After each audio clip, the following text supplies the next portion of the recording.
Well, you've been in the middle of raising kids, and every now and then you may think, that dream that I had or that pursuit that I really wanted to follow, but I put it on hold for a while to raise these babies. Do you ever wonder if maybe you missed your chance? My guest today is going to give you all kinds of inspiration and wisdom that no, you haven't missed your chance. She's Anita Renfroe, and we are so thrilled to welcome her to the AllMomDoes, the Modern Motherhood Podcast. So I am so thrilled today to be welcoming Anita Renfroe to the Modern Motherhood Podcast. And Anita is absolutely one of the funniest people I know. And she's super smart, and she has all kinds of great wisdom and advice. Most of you know Anita because of the Mom song. It was one of those viral moments in which a little ditty she had put together to the William Tell Overture turned into just YouTube gold, and she became a household name for many of us because of her comedy, her way of looking at parenting, just being a woman, what it's all like. And so we're thrilled to have her here today. You know, part of what I love in Anita's story is that she actually did not enter the career thing until a little later. She was a little more senior when she began this run after comedy and the stage. So, Anita, welcome so much to the podcast. We're thrilled that you're here today. Thank you. Can I go back and correct a couple of things? Because that would just make me happy. First of all, it was viral, but that was back before everything was viral on YouTube. I actually have a little asterisk next to my video in the annals of tech world. Because apparently when I think it was 2007 or 8, one of those, whichever year it was the first video that women from 35 to 55 shared virally. Oh, wow.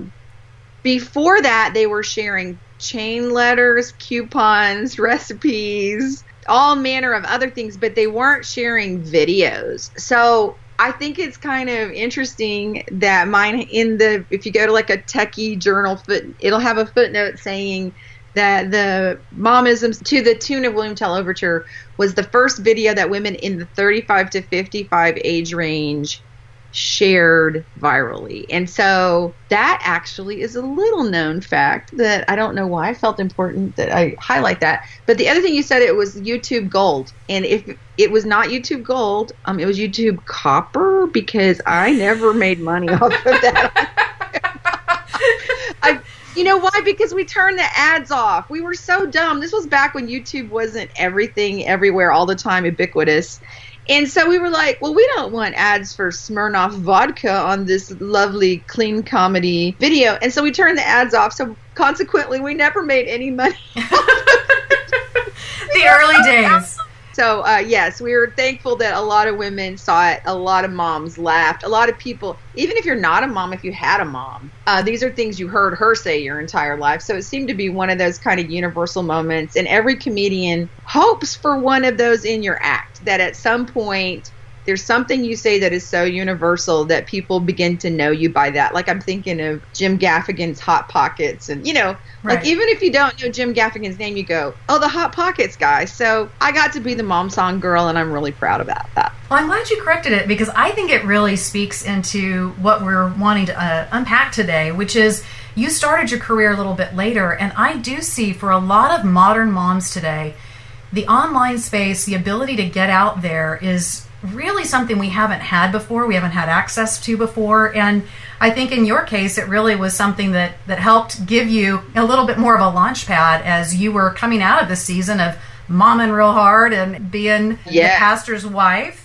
It's a great democratizer, the ability for anyone to enter into the information or entertainment space. It used to be you had to have a publisher, or you had to have a record label, or you had to have a, Comedy Central or someone behind you. And now if you can just make a decent video, which everybody can do with their iPhones, you have access to public space. And what a great development in our culture. It's the double-edged sword, because it allows everyone in, but it also allows everyone in. So you get a lot more chatter and a lot more clutter to cut through. But if the thing that you do has value, your tribe will find you.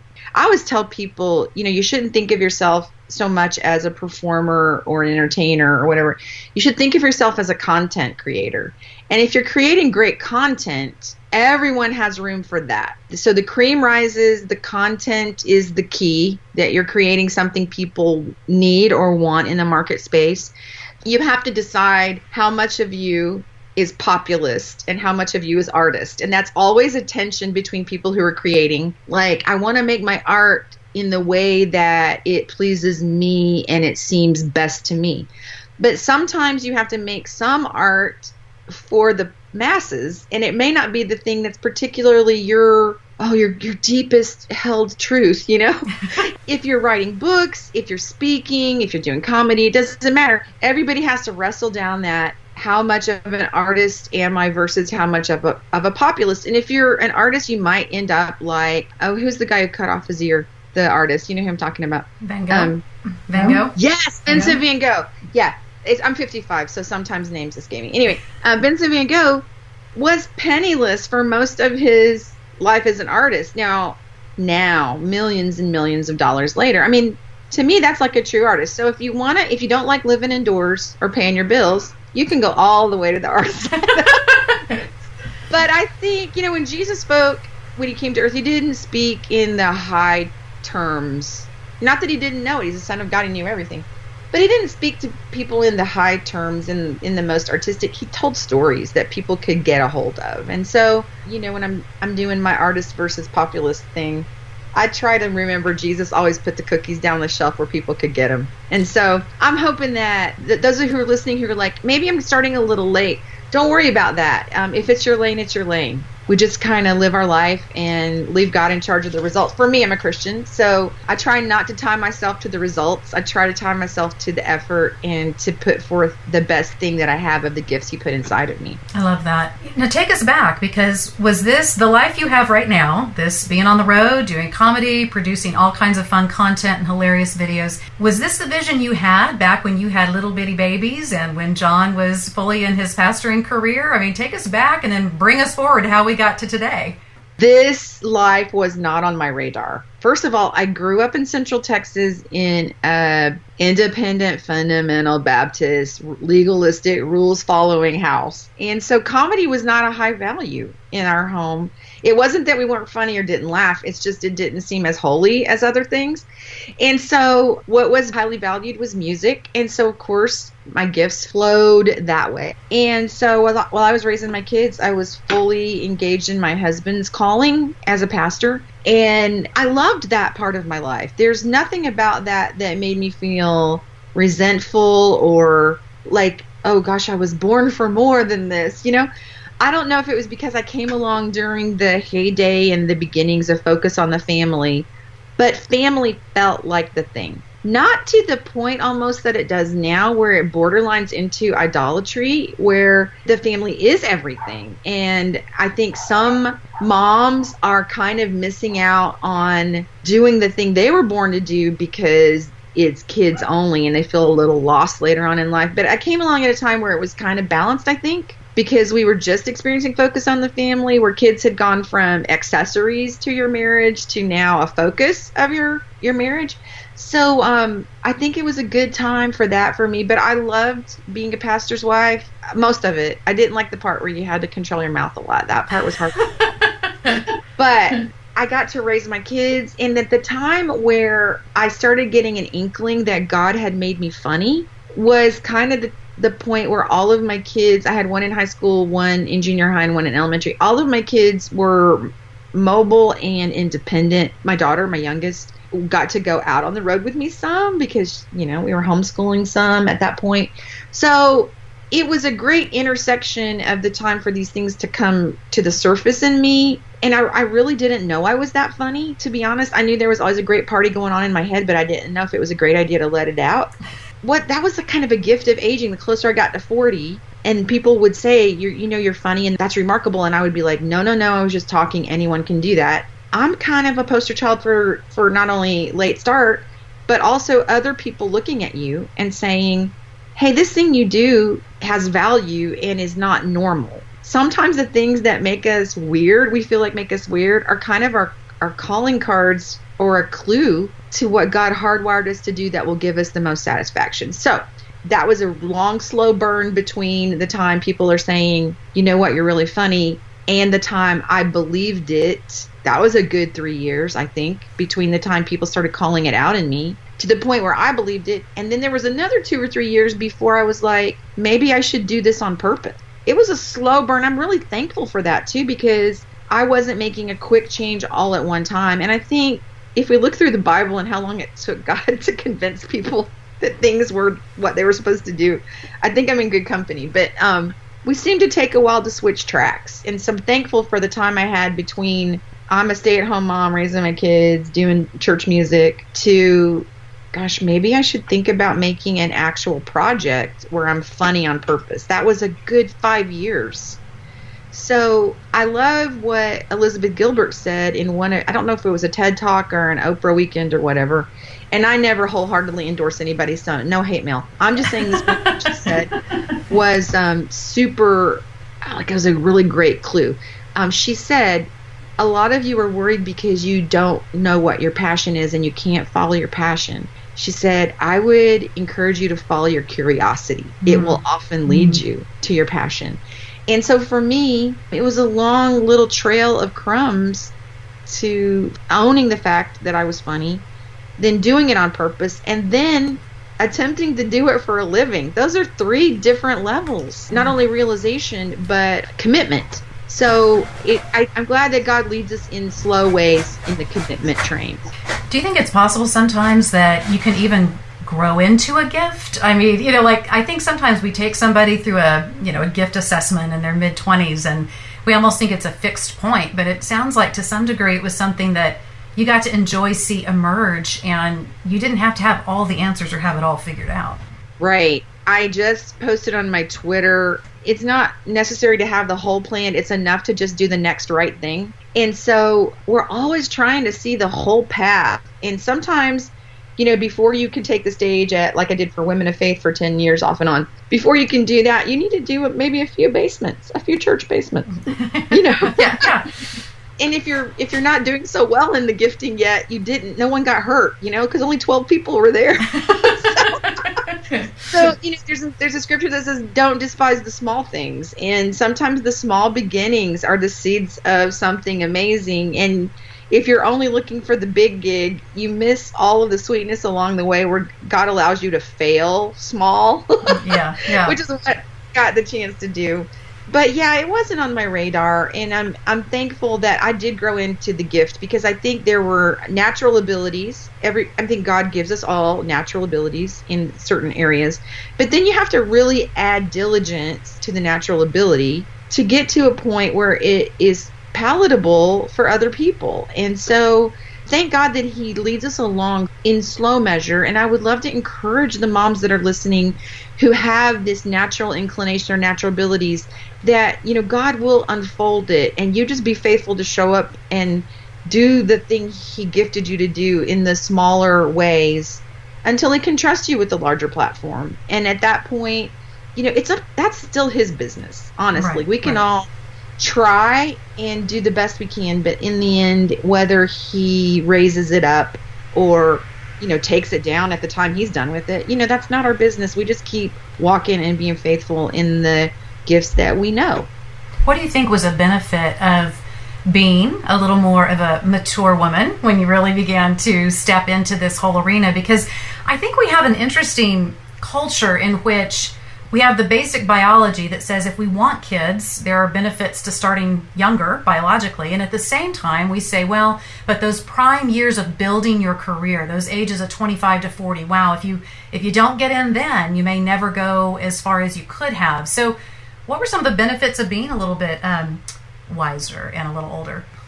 So many. And that's why I would encourage patience. And that is not to say ambition is wrong. And ambition early is wrong. But I would be an advocate, and just because it worked so well for me, and I would never say this is everyone's path, but I would say for those who are a little bit discouraged because things seem to be taking longer and you're in the middle of raising kids, I am a great advocate of living sequentially. Like, I believe you can almost have it all, but you can't ever have it all at the same time. There's seasons, and, Jesus and Paul address the seasons of life in that. David and Proverbs, if you look Ecclesiastes, of course, a time for everything to plant and harvest. But we live in a society that says immediacy is the high value. And if you can't get it now, if it's not Amazon Prime, what's the point? If we can't get it delivered in 2 days, why do I even need it? So we live in a super instant society that tells us that's a high value. Unfortunately, or fortunately, God lives in Kairos, not Chronos. And so for him, his purpose, time is infinite and it's elastic. And I would just say that anything God has for you won't go by you. Once again, not saying you shouldn't add your diligence to your gift. It's saying in his time, things will happen or they won't happen. And whoever was supposed to be in the room will be in the room. And however it happened was the only way it could have happened. And it's an issue of trust. Do I trust God to do these diapers and continue to keep my skills sharp and continue to contribute where I can and wait for that daylight, that little opening where there's a little more room? And in the end, I believe that is the course that will lead us to the least regret, that we were faithful, in the diaper world. But, I have the utmost respect for women who are doing it all at the same time. I would never say that's not her path, So I'm just speaking to those who feel delayed. Right. That the deferment of the visibility of what you have to offer does not diminish its value one iota. It retains value.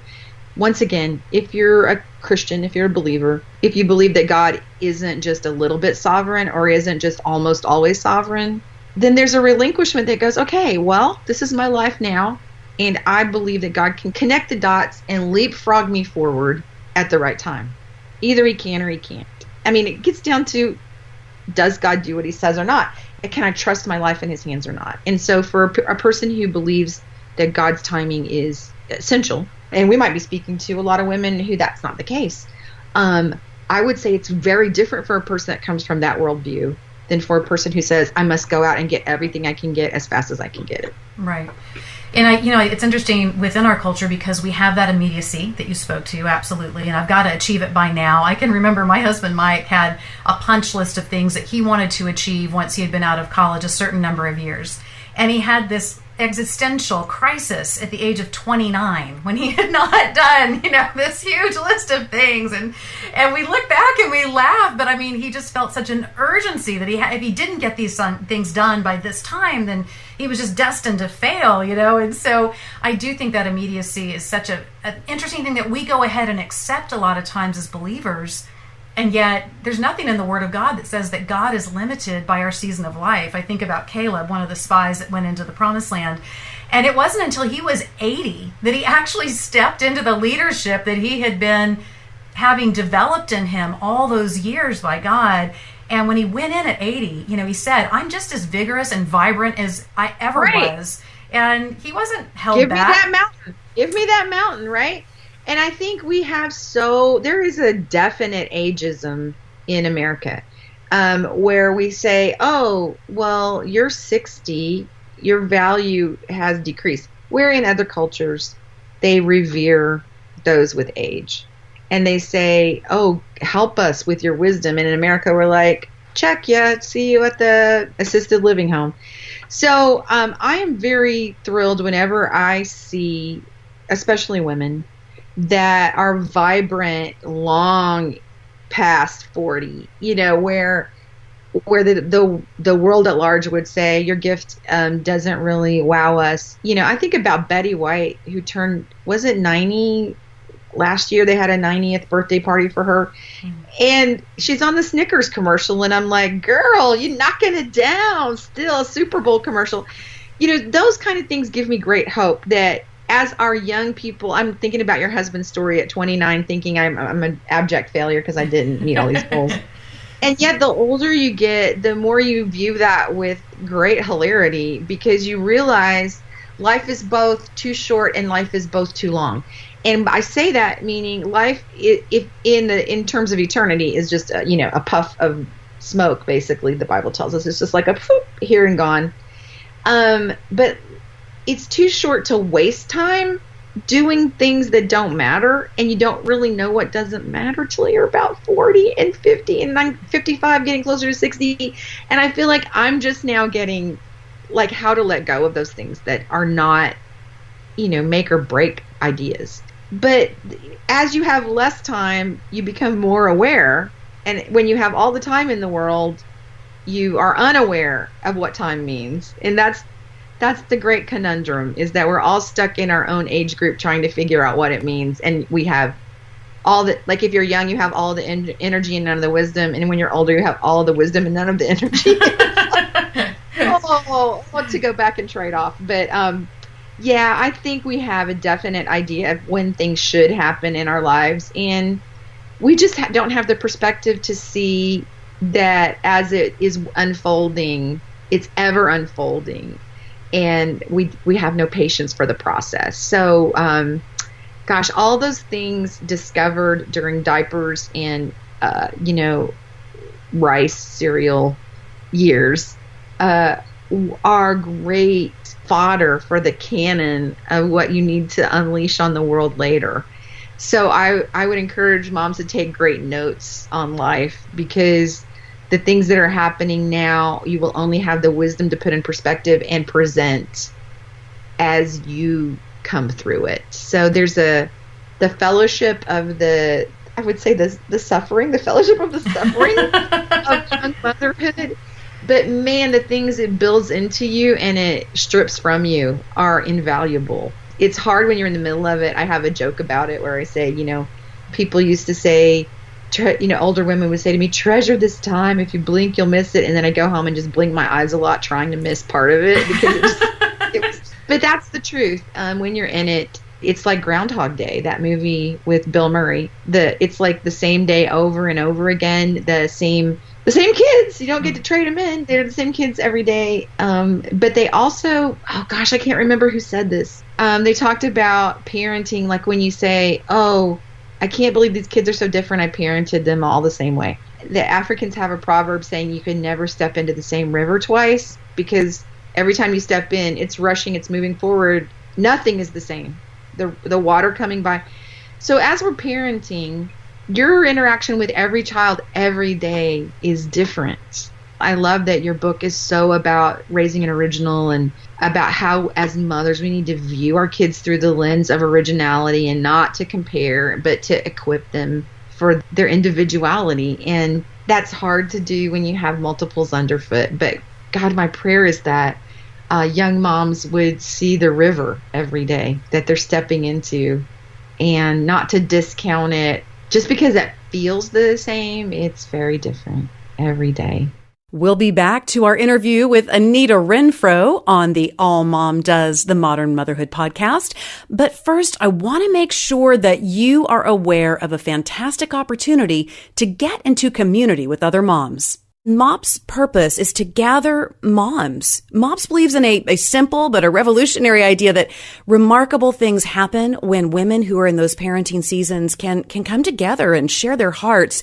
And that's why MOPS rallies women in their own neighborhoods to help them be more brave, more kind, more honest, one gathering at a time. And so if you are looking for a community of moms that you can share your heart with, your experiences with, that you can develop tools and be empowered for your parenting journey, be sure and check out mops.org. That's MOPS.org. And you there can find a community and find a local gathering that you can get plugged into and find those friendships and encouragement that you need. That's mops.org. And now back to our amazing interview with the hilarious and crazy smart Anita Renfroe. Well, you and John had what a lot of people would call a pretty traditional marriage until you began to step into more of this platform, this career that was beginning to develop underneath you. I know for Mike and I spent several years primarily at home and doing some little side things, but, as things have sped up, it definitely changes the dynamic of a marriage. So what are some things that you and John learned as you kind of began to shift roles? You went from being primary support for his pastoral career to him being really strong managerial support for your comedy career. How did that work? What did you learn? Well, God in his wisdom puts people together for a reason. And I know for women who are struggling in their marriage right now that it might not seem that God knew what he was doing. Maybe he was pranking you. But, you know, I believe in the concept of pots and lids. And I believe that, you know, in excluding abuse, I would like to put that out on the table right now, that there's a line there. Infidelity and abuse are definite grounds for not staying in a marriage. But, you know, also then there's the but God principle, which is you can survive anything if God is in it with you and there's true repentance and moving forward. So with that caveat, I would say that it's really interesting that I was attracted to, and God put in my life a man that has the gift of helps.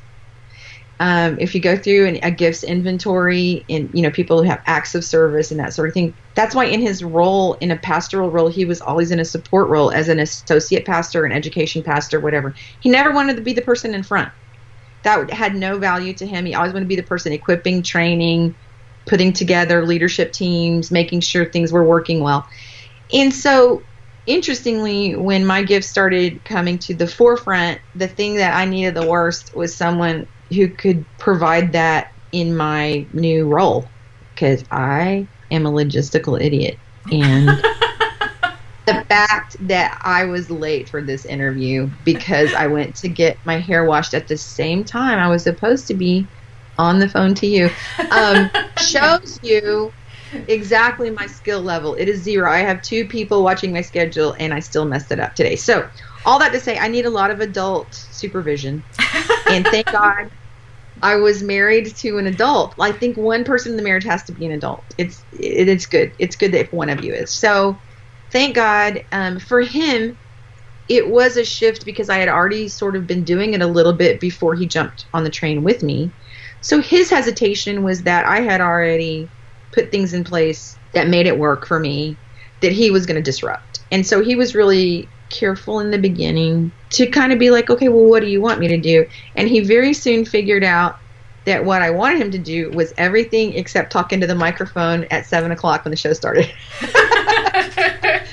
So fortunately, God gave me a person who is capable of doing all of that and actually seems to enjoy it. And the fact that he doesn't look at me with disdain when he has to listen to me tell jokes is just a miracle. So the fact that he sort of kind of enjoys it and he's still operating in his gift spectrum was a much easier transition than other people would have. But we have the same issues that other people that work together 24 hours a day, travel together, and are married have. And that is, you sometimes have to draw a real strict line about what's work and what's not work. And if you step into a moment of work, you have to go, time out, we need to deal with this for 5 minutes, and then we'll go back to our date night or whatever. But the other part is we very quickly learned that when the stress is on, the moments that are the stressiest, that's not even a real word, but you know what I'm talking about. It is now. Get excluded from the marriage. So we have 2 time zones, time periods that don't get counted against the marriage. If you go into counseling, neither of us would be able to bring up either of these. So one is the hour when we're trying to get out the door to the airport or to the venue. So that hour is excluded because it's just too much stress, and you say things you don't mean because it's life, right? The other one is the hour before a show when everything's going wrong. That basically is like the hour before a wedding where you're the wedding coordinator and you're trying to make sure this thing actually happens. So we have learned, and I think every marriage needs those ground rules somewhere, where you can exclude these things. Like you can't be sensitive at that time. You can't take it to heart. You can't ponder it like Mary, the mother of Jesus.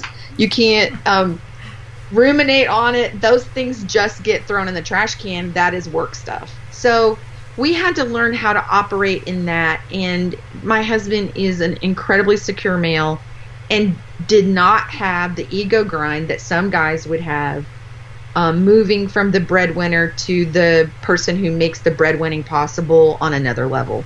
But we've always been in ministry together, so this was another skill set that we already had firmly in place. And we both valued what each other brought to the table in that world. So now that the ministry's shifted to a comedy where I'm forward and he's in the support role.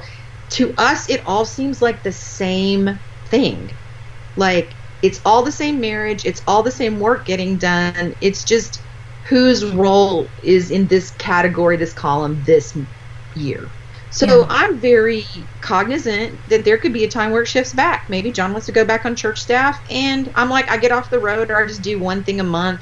That's very possible too. I didn't dream up this life, so there's no way I can know what the next part of this looks like. So I just try to stay open. And gosh, if people are married, it really counts if you're married to a nice person. Yeah. If you're married to a nice person, a lot of things are just details. If you're married to an arrogant, prideful person, everything's a lot of problems. So God bless those who chose well.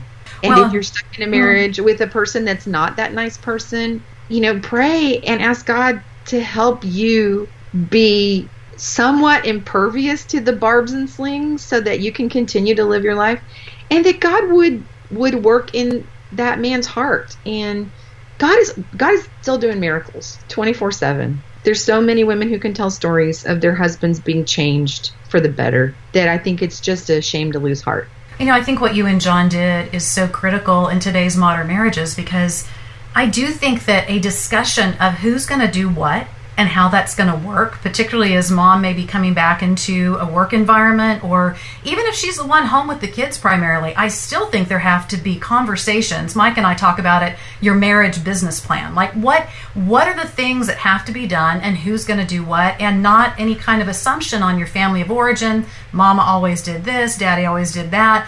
It sounds like y'all really brought a lot of that wisdom to the table as your career began to really take off.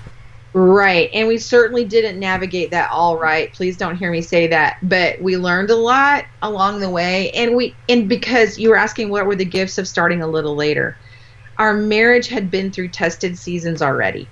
And so it wasn't a critical test of our marriage to navigate this change.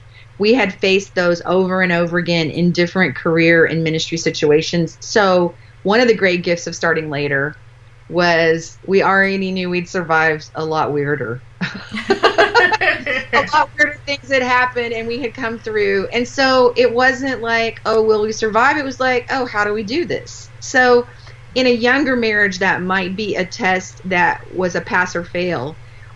In our marriage of the season we were in, it was it might be a B or C, but we ain't going to get an F, we're going to, we might not get an A, but we're not going to get an F. And so we were at a different place, and man, those transitions they're not any easier emotionally, but man, when the marriage is solid underneath it, it's a great jumping off point for where the ground shifts, So I would say that was one of the gifts of being a little seasoned at the time it happened. Now, I don't want to give moms the impression that your kids were all grown and gone at the point at which you launched. I mean, you still had one that was pretty young at home. So how did you help make all of that work at the same time? A child who'd been very accustomed to mom being pretty much focused right in the kid lane to now beginning to onboard this career. Right. Well, there was a lot of juggling, as all moms know. There was a lot of the leaving of the lists. If your presence is not there, at least your list building skills will be there. My mom was nearby, so when I had to be gone overnight, and in those days it was just one or two nights ever in a month. That was one of the things too that when I talk about the long, slow build, the long, slow burn toward the career, I had a lot of time to make minor adjustments before I had to make major ones. And there's a lot of good that can come from that, where people feel impatient. I'm like, wait a minute, look at the gifts of the slow. We have, the slow food movement and all of that. But we don't value the slow career movement. We want that to be super fast. So, yeah, the kids, they were old enough to see what was happening. That's one good thing about your kids being a little bit older. When they're toddlers and preschool and early elementary, I don't know that they understand the things that are going on. And when my kids were like, wait, mom's going out and people are laughing, that's pretty good. they could understand the time sacrifice on the other side of it. They would be like, okay, mom's going to be gone for a night or two, but we're going to have fun with dad. This was back before my husband was traveling with me. So we had a lot of good transition time. I don't know how moms do it, and I have absolutely nothing to add to the conversation of when it's like a hard cut, mom's not home, to mom's in the workforce 8-10 hours a day. That is a terribly difficult thing to manage. And kids are not going to understand, and you're probably going to live with that guilt forever. Is there a assuaging of mom guilt? I don't know. I got a 33, a 30, and a 27, and I still look back at stuff and go, shoot, I probably duffed that. But they're very resilient. I love the kids. I think we give them not enough credit for resilience. And even if they don't get it, they will. They will get it. That things needed to be done in order for other things to happen. You know, there's a verse in the Bible that says, Paul says, everybody work out your salvation with fear and trembling. You know, I think the whole career, home, mom thing, everybody has to work their own out. There is no cut and paste answer that fits anybody. I'm so happy we finally, I think, reached a point in our culture where that is the default position. We used to have the mommy wars back in the 90s and early 2000s, like should you or shouldn't you? And now it's like, oh, we don't have the emotional energy for wars. Let's just love each other and support each other and say, God bless. I don't know how you make that work. God bless. Yeah. So I have nothing but love and respect for moms who are working, who are home, who are trying to hybrid the two.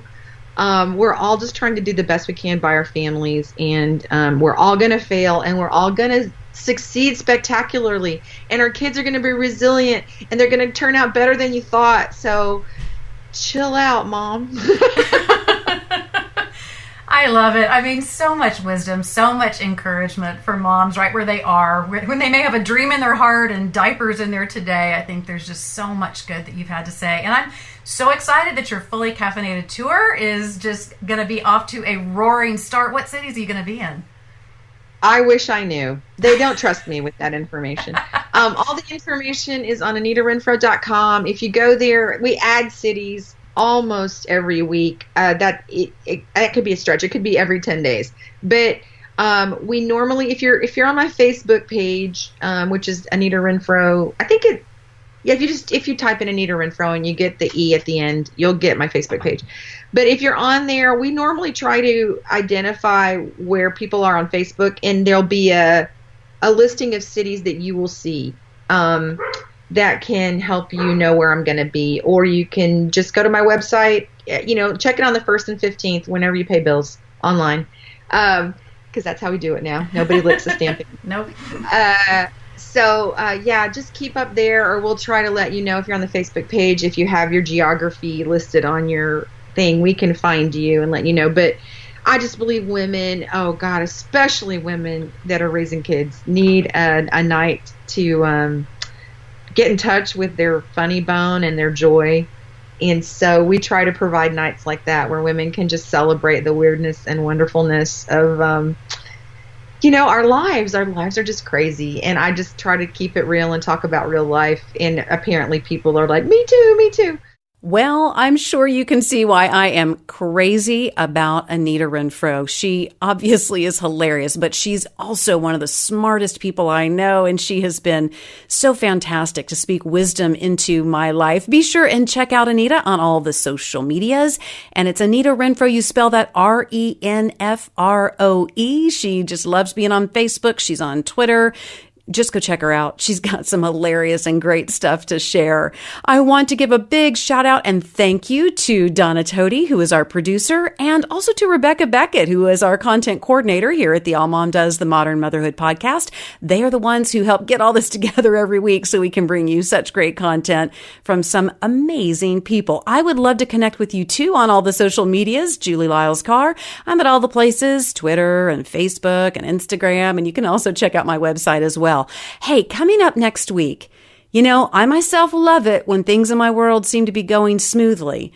And we all know that's not exactly how life always rolls, right? Well, next week we have on one of the teaching pastors from Saddleback Church. He is on staff along with Rick Warren, and his name is Tom Holliday. He has a great book coming out about putting things back together when everything's fallen apart. We have a fascinating conversation that I think is going to leave you intrigued and equipped for facing those challenging seasons in your life. I can't wait to see you next week on the Modern Motherhood Podcast.